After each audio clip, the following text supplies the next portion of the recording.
Thomas Paine once said, "Government is but a necessary evil." Can governments be problematic? Sure they can. But in theory, the government represents the will of the people, right? It becomes the policy of the government to make that outcome happen. The big question that I have is what we currently have going on in the United States really what we want? Because if that will of the people theory holds, then that means we are actually making this reality happen in terms of our actions and in terms of our inactions. This is something that doesn't just hold true for today, it holds true for the past as well.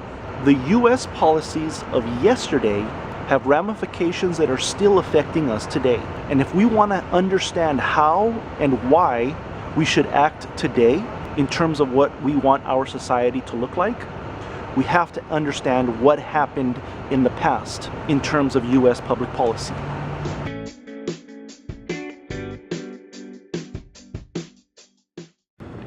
I'd like to begin by taking a look at 3 early examples of negative public policies.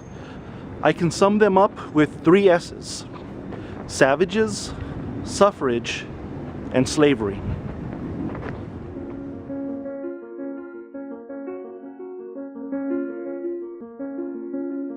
The indigenous people of the Americas, or savages as they were referred to in the Declaration of Independence, were set upon early by public policy in what basically amounted to a genocide. President Andrew Jackson ran on an anti-Indian platform and, once elected, instituted an Indian removal policy which resulted in the forced removal of indigenous people from their lands. One example of this was the horrible event remembered in history as the Trail of Tears. As a more modern example, the Family Planning Act of the 1970s resulted in the forced sterilization of Indian women. I publicized it, I had hearings on it. Can you remember what the findings were? The findings were that there was indeed sterilization going on. Based on the documents that were secured by virtue of the illegal acts of the American Indian Movement, that it was about 42% of the overall female population of childbearing age were prevented from birth. Not only involuntarily, but in a number of cases unwittingly. They were never even informed.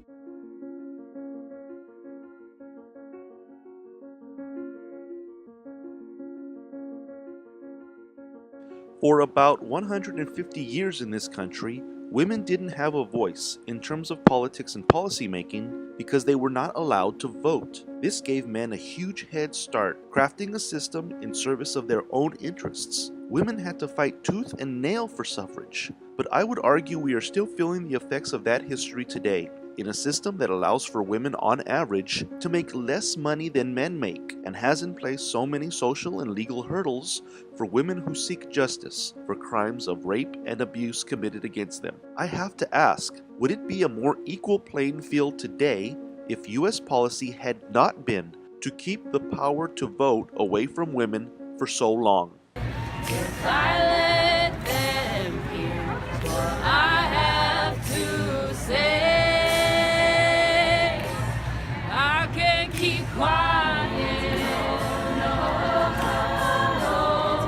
I can keep quiet. No. Slavery was indeed a public policy in place from before the start of the US until the Civil War. But where slavery ended, the public policies known as Jim Crow took over. It was a crime in the South for a farm worker to walk beside a railroad. It was a crime in the South to speak loudly in the company of white women. It was a crime to sell the products of your farm after dark. Anything from spitting or drinking or being found to be drunk in public or loitering in public spaces could result in confinement. In Mississippi, theft of a pig worth as little as $1 could mean 5 years in prison. In Tennessee, hard labor might result from stealing an 8-cent fence rail. In every southern state, you became a criminal if you could not prove at any given moment that you were employed. Once in jail, State governments could make money off prisoners by leasing their labor to business interests.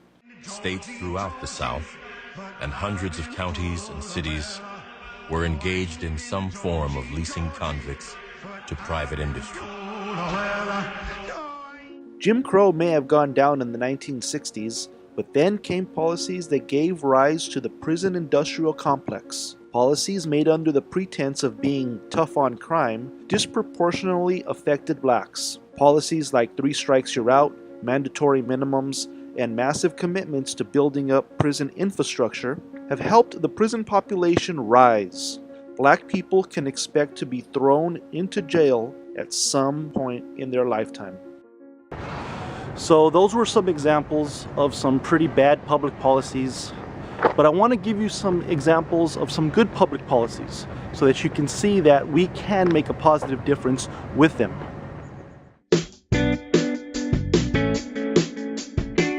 Rachel Carlson's 1962 best-selling book, Silent Spring, helped bring about awareness of environmental concerns. The Environmental Protection Agency was established in 1970, and President Nixon signed the Clean Air Act. It would be the policy of the government that we as Americans would have a clean environment to live in.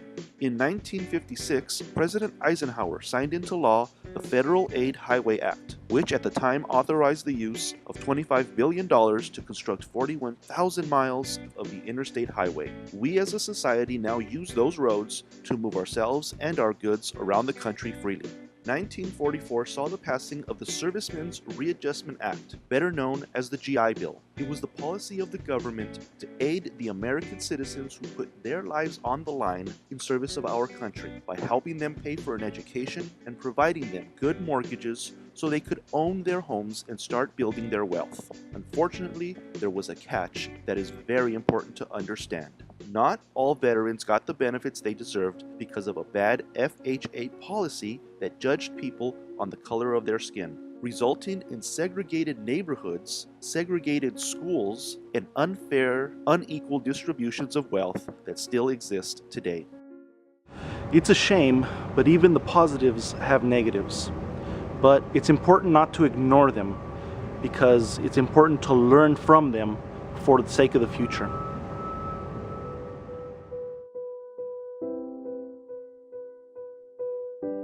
So this is Sproul Plaza on the campus of UC Berkeley. As you can see, it's relatively empty right now because of the Thanksgiving holidays. But plenty of things have happened here recently and not so recently. We don't stand for America. We know. They're trying to hijack. We stand for humanity first. Donald Trump says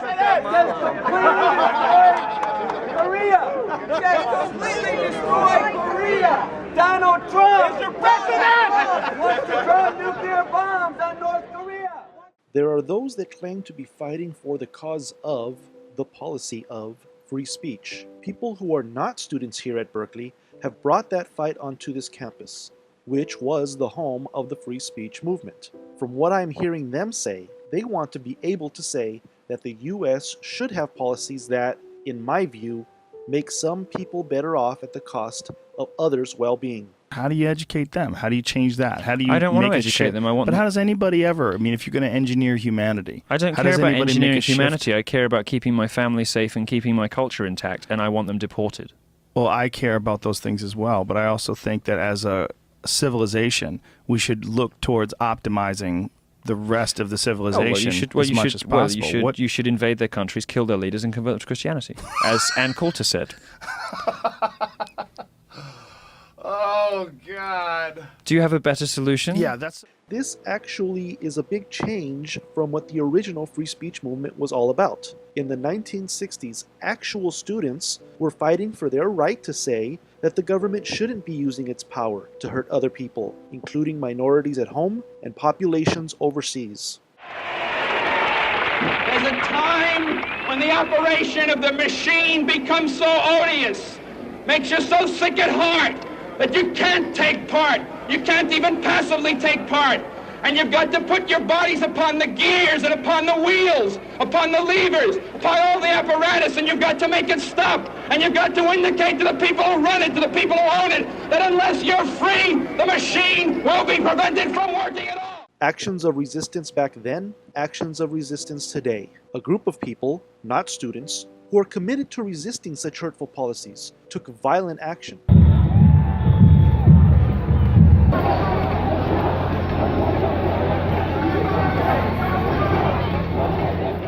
I don't like violence, but this organization, be they Antifa or whomever they are an organization of people who are tired of being punished by public policy decisions and aren't willing to just wait around while the new administration in power puts theirs in place. Of course, actions have ramifications. Now, when controversial figures promise to appear on campus, militarized cops show up with big guns and guard dogs sniffing around. We even had a bomb scare one day. Not easy to study under these conditions. With all this costly stuff going on, the administration of the school is forced to ask, should all this speech be tolerated?